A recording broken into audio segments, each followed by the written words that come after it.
Hey, it's Mr. Carvajal, and we're going to talk about fiction multiple choice strategies. When you're answering multiple choice questions and reading fiction, it's really important to take your time and set up your imagination, like we talked about in the last time. You want to create a movie in your mind. So, the more you know about where it's taking place, the kind of characters it has, the kind of story it is, the easier it is to make that movie in your mind and be able to understand the story better.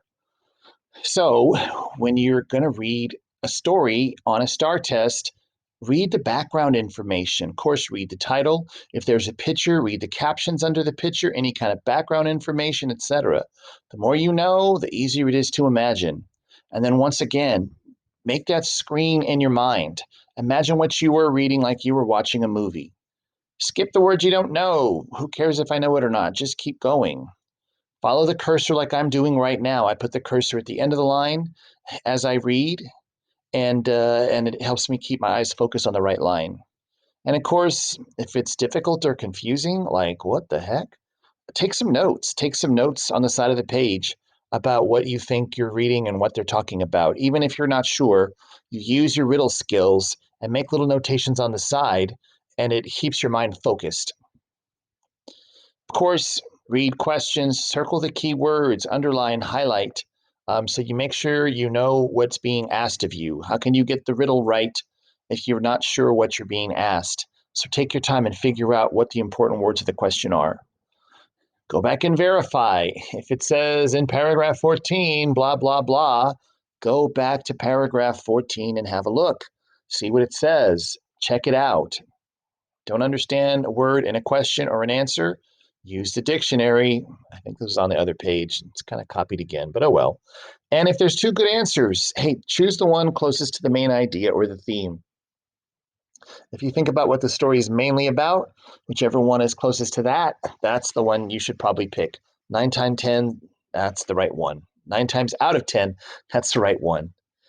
All right. So yeah, let's talk about any kind of notes you may have thinking about answering these kind of questions. Make it smaller so it fit on the page. There we go. And that'll really help you with remembering what we talked about here. A lot of this you may already know, but it helps to think through it again. This is a good review. Now, for nonfiction multiple choice strategies, it's kind of the same thing.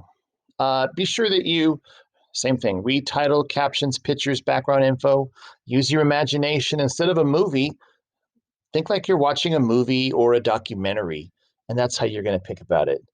You're not sure what the main idea is? This is really important.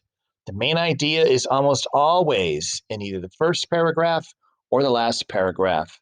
So if you're not sure what it was about overall, go back, reread the first and last paragraph, and that'll help you figure it out.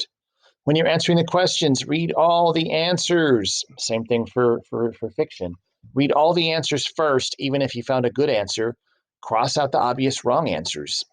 Two good answer to pick from? Well, if you figured out pretty much the main idea, pick the one closest to that. If you have to compare two different stories, two different articles, fiction or nonfiction, once again, make sure you understand the question. Are they asking how they're alike, how they're different? What do they have in common? Double check. Use your riddle skills. Consider main idea if it's asking for the main idea or a theme.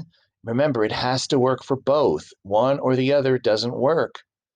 So think about it. Relax, think clearly, use your riddle skills, figure it out, and it'll make a difference.